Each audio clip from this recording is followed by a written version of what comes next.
अभी हम लोग इस वीडियो में एक्सपेरिमेंटल वेरिफिकेशन का फोर्थ पॉइंट देखते हैं, जो effect of nature of material था। जैसे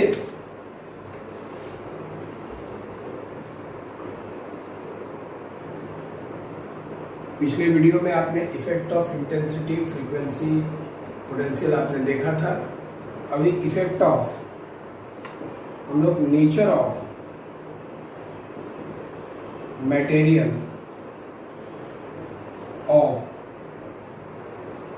प्लेट सी, जो सी यहाँ पर प्लेट था ऐसे, इस पर फोटो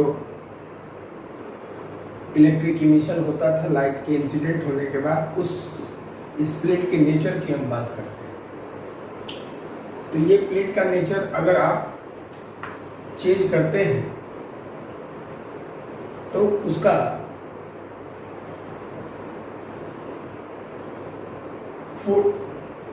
पोटेंशियल जो है वो चेंज कर जाता है, लेकिन ये पोटेंशियल उसके फ्रीक्वेंसी के साथ लिनियरली ग्राफ शो करता है। मतलब हम क्या करना चाहते हैं, ध्यान रखेंगे आप। जैसे मान लिया जाए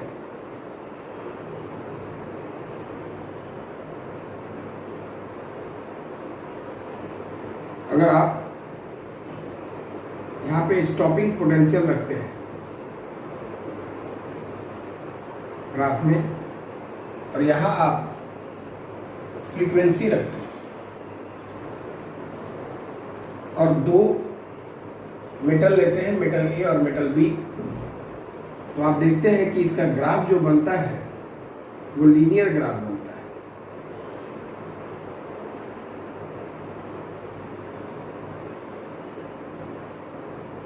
ये मान लेते हैं मेटल ए,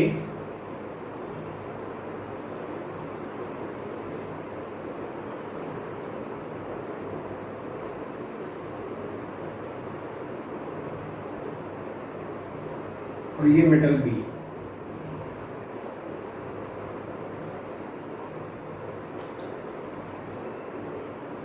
अब जैसे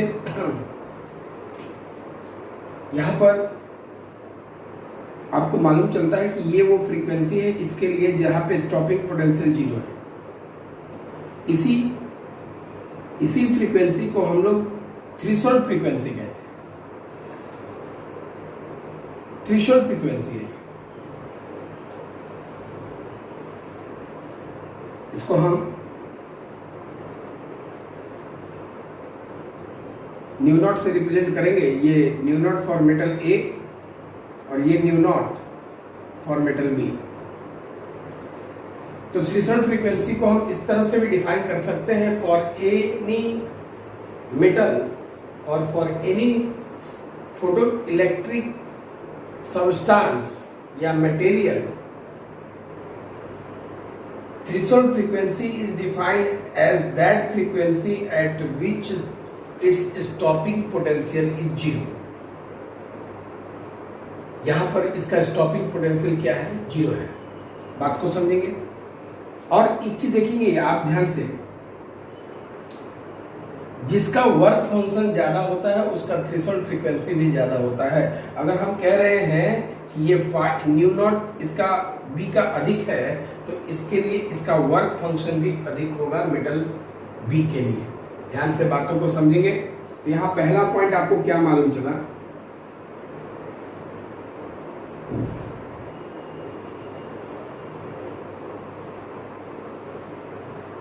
स्टॉपिंग पोटेंशियल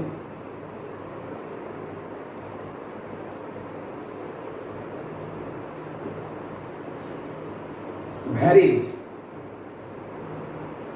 लीनियरली, माने स्टॉपिंग पोटेंशियल सीधा वैरी करता है, सीधे रेखा में वैरी करता है, मतलब डायरेक्टली प्रोपोर्शनल होता है फ्रीक्वेंसी के साथ। Varies linearly with the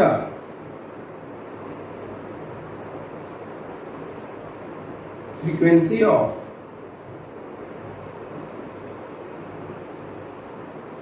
incident radiation.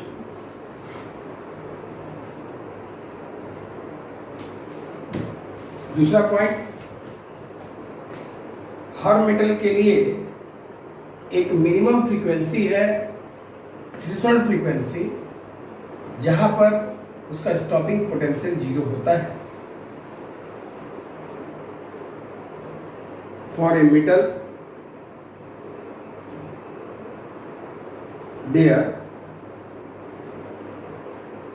should be a frequency, मतलब यही थ्रेशोल्ड फ्रीक्वेंसी है,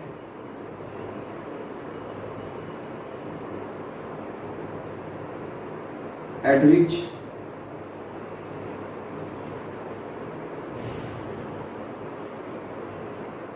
स्टॉपिंग पोटेंशियल इज 0, जहां स्टॉपिंग पोटेंशियल क्या है, 0 है। तीसरा पॉइंट, उसका थ्रेशोल्ड फ्रीक्वेंसी अधिक होगा जिसका वर्क फंक्शन भी अधिक होता है। That metal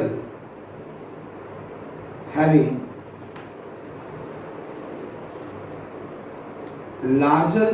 larger threshold frequency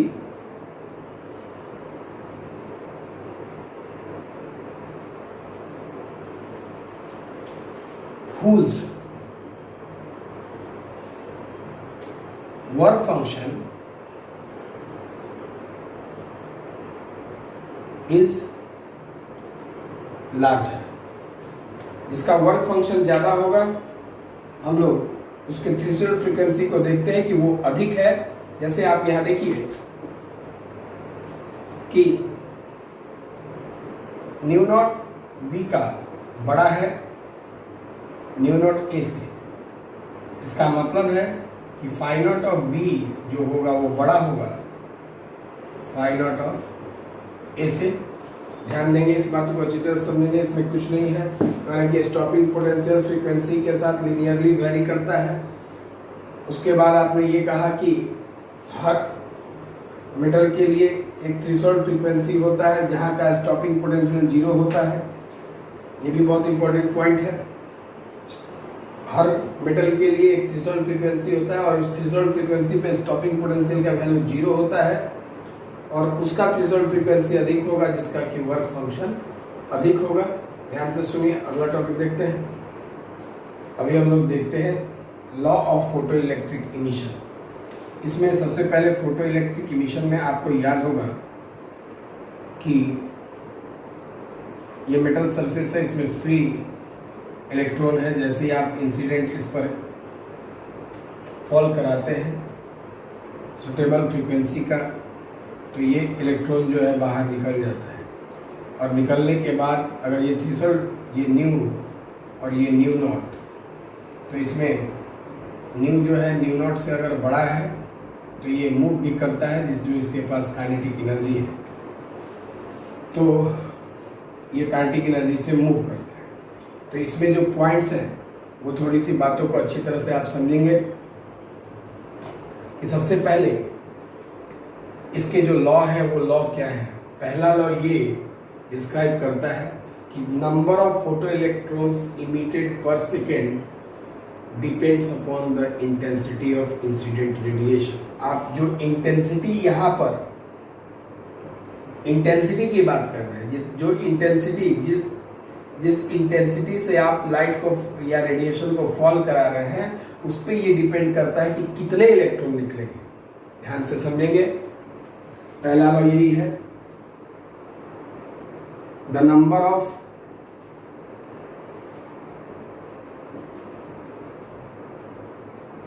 photo electrons emitted per second is directly proportional to the intensity of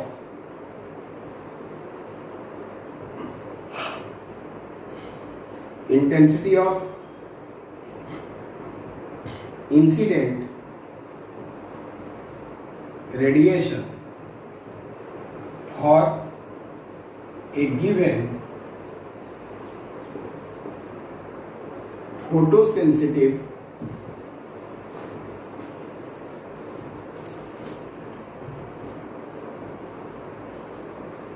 material and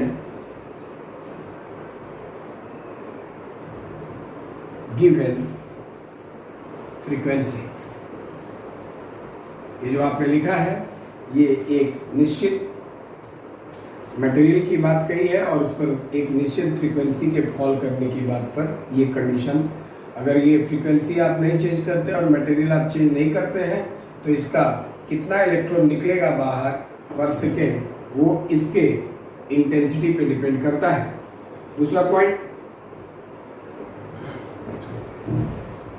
her material के लिए एक मिनिमम फ्रीक्वेंसी होता है, that is the threshold frequency below which there is no ejection of electron takes place. मतलब ये nu not से अगर आप नीचे का फ्रीक्वेंसी इस पे इंसिडेंट कराते हैं तो ये इलेक्ट्रॉन नहीं निकलेगा। ध्यान रखिएगा, पीछे वीडियो में भी बताए थे हम, देयर शुड बी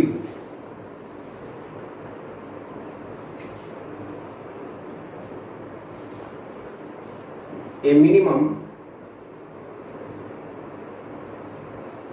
फ्रीक्वेंसी। इसी मिनिमम फ्रीक्वेंसी को हम थ्रेशोल्ड फ्रीक्वेंसी कहते हैं और इस पर स्टॉपिंग पोटेंशियल का वैल्यू 0 होता है। अभी आपने देखा था, there should be a minimum frequency मतलब threshold frequency for a given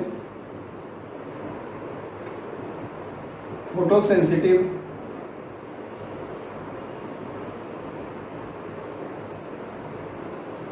material below which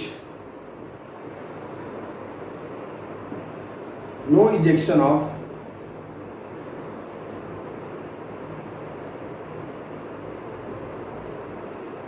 electron takes place, जिसके नीचे इजेक्शन ऑफ इलेक्ट्रॉन नहीं हो सकता है। ये दूसरा पॉइंट था। अभी हम थर्ड पॉइंट समझते हैं कि जो यहां पर इलेक्ट्रॉन निकलने के बाद काइनेटिक एनर्जी आता है, तो ये जो काइनेटिक एनर्जी है वो आपकी इंटेंसिटी पर डिपेंड नहीं करता है, वो इस फ्रीक्वेंसी पे डिपेंड करता है, फ्रीक्वेंसी या वेवलेंथ पे डिपेंड करता है। After ejection of electron the maximum kinetic energy does not depends upon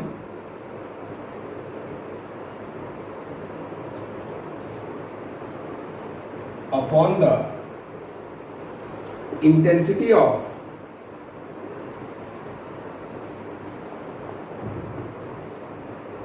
incidenting radiation,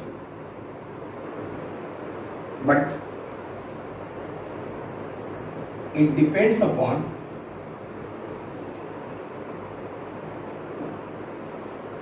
its frequency or wavelength। वो इसके फ्रीक्वेंसी या वेवलेंथ पे हम कहते हैं कि डिपेंड करता है। चौथा पॉइंट, जो ये फोटो इलेक्ट्रिक इमिशन है वो इंस्टेंटेनियस प्रोसेस है। द फोटो इलेक्ट्रिक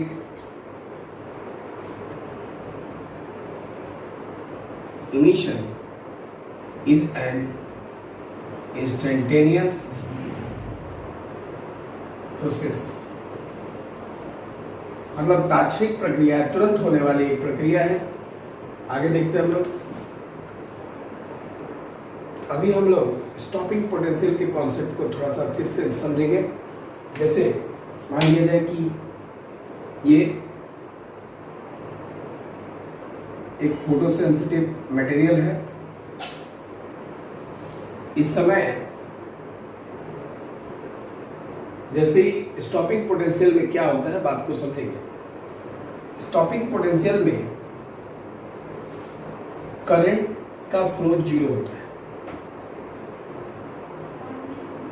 और इसमें है क्या कि अभी हमने कहा कि मान लीजिए कि अगर ये इलेक्ट्रॉन को हम रोक के रखे, ये मूव नहीं करने दे रहे हैं, और ये अगर मान लीजिए कि ये मूव करने के लिए अगर तैयार है, तो जब ये मूव करने के लिए यदि अगर तैयार है तो इसका मतलब है कि इस समय, अब जब यहाँ पर है तो इस समय इस इलेक्ट्रॉन का, इस समय इस इलेक्ट्रॉन का यहाँ पर पोटेंशियल एनर्जी है,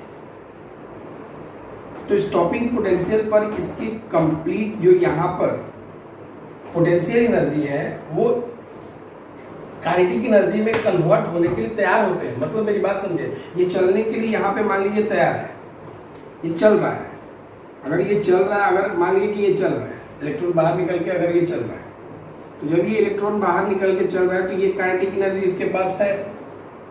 अब अगर मान लिया जाए कि हम इसको चलने नहीं दे रहे यहाँ, ये इस समय, तो जब हम चलने नहीं दे रहे इसका मतलब है कि इसका कोई भी अभी काइनेटिक एनर्जी, कहने का मतलब अभी इसका पोटेंशियल एनर्जी काइनेटिक एनर्जी में कन्वर्ट होने जा रहा है। तो बात समझेंगे, जब ये चलने लगा तो इसका मतलब इसके पास जो पोटेंशियल एनर्जी था वो काइनेटिक एनर्जी में कन्वर्ट होने जा रहा है। लेकिन अब इधर मान लीजिए कि अगर आप इसको चलने नहीं दे रहे, इसका मतलब है कि इसका कंप्लीट पोटेंशियल एनर्जी यहाँ पर है, और ये कंप्लीट पोटेंशियल एनर्जी, ये टोटल पोटेंशियल एनर्जी यहाँ पर है, और यही पोटेंशियल एनर्जी काइनेटिक एनर्जी में कन्वर्ट होगा। इसका मतलब है कि इस समय, जिस समय स्टॉपिंग पोटेंशियल पर है, V0 पर है, इसको आपने रोक के रखा है, ये इलेक्ट्रॉन जा नहीं रहा है दूसरे साइड में ताकि ये करंट को फ्लो करा सके। बात समझिए, इस समय जीरो करंट फ्लो कर रहा है, फोटो इलेक्ट्रिक करंट का वैल्यू जीरो है। तो जब यहाँ पे फोटो इलेक्ट्रिक करंट का वैल्यू जीरो है तो इसका मतलब है कि यहाँ पर टोटल पोटेंशियल एनर्जी जो अभी आपको मिलेगा वो पोटेंशियल एनर्जी बाद के काइनेटिक एनर्जी के बराबर होगा। That is the maximum kinetic energy. क्यों? क्योंकि यहाँ का सारा पोटेंशियल एनर्जी बाद में वो काइनेटिक एनर्जी में कन्वर्ट होगा। तो जितना इसका पोटेंशियल एनर्जी है बाद का टोटल वही काइनेटिक एनर्जी होगा। मतलब अभी बाद का वो सबसे बड़ा काइनेटिक एनर्जी होगा, उससे ज्यादा तो वो एनर्जी कन्वर्ट नहीं हो सकता है। धीरे धीरे जैसे मान लीजिएगा कि एक एनर्जी घटता है दूसरा एनर्जी बढ़ता है, तो मान लीजिए कि पोटेंशियल एनर्जी का वैल्यू यहाँ 10 है, तो 10 से ये 9 होगा, तो 9 होगा तो वहां एक काइनेटिक एनर्जी होगा। ये पोटेंशियल एनर्जी जब 2 होगा तो काइनेटिक पोटेंशियल एनर्जी जब मान लीजिए कि 8 हुआ तो काइनेटिक एनर्जी 2 हुआ। तो इसका मतलब है कि बाद में पोटेंशियल एनर्जी अगर 7 हुआ तो काइनेटिक एनर्जी यहाँ पर 3 हुआ। तो पोटेंशियल एनर्जी अगर 1 हुआ तो काइनेटिक एनर्जी यहाँ 9 हुआ। तो इसका मतलब है कि पोटेंशियल एनर्जी का कन्वर्सन काइनेटिक एनर्जी में हो रहा है। तो बाद में ये काइनेटिक एनर्जी कितना बनेगा? 10। तो इसका मतलब है कि इस समय मैक्सिमम काइनेटिक एनर्जी यहाँ के पोटेंशियल एनर्जी के बराबर होगा। अब इस चीज को समझिए आप। जैसे आप जानते हैं कि V बराबर W/Q होता है। तो अब ये स्टॉपिंग पोटेंशियल की बात कर रहे हैं, V0 W बाई चार्ज यहाँ कौन है? इलेक्ट्रॉन। तो W इज इक्वल टू हो गया EV0। ये कौन सा है एनर्जी? तो ये पोटेंशियल एनर्जी है, और यही पोटेंशियल एनर्जी बाद के काइनेटिक एनर्जी के बराबर होगा। Final potential kinetic energy is initial equal to initial potential energy. Final kinetic energy कहने का मतलब काइनेटिक एनर्जी मैक्सिमम मतलब potential energy initial. Kinetic energy मतलब हाफ mv²। तो m तो कांस्टेंट है इलेक्ट्रॉन का, तो काइनेटिक एनर्जी मैक्सिमम मतलब वेलोसिटी मैक्सिमम बराबर पोटेंशियल एनर्जी इनिशियल मतलब EV0। ये चीज को याद रखिए आप। स्टॉपिंग पोटेंशियल पर हमें काइनेटिक एनर्जी मैक्सिमम मिलेगा, मतलब वेलोसिटी मैक्सिमम। वहां से आपको पता कर सकते हैं बाद में मैक्सिमम वेलोसिटी उस इलेक्ट्रॉन का क्या हो सकता है। Thank you.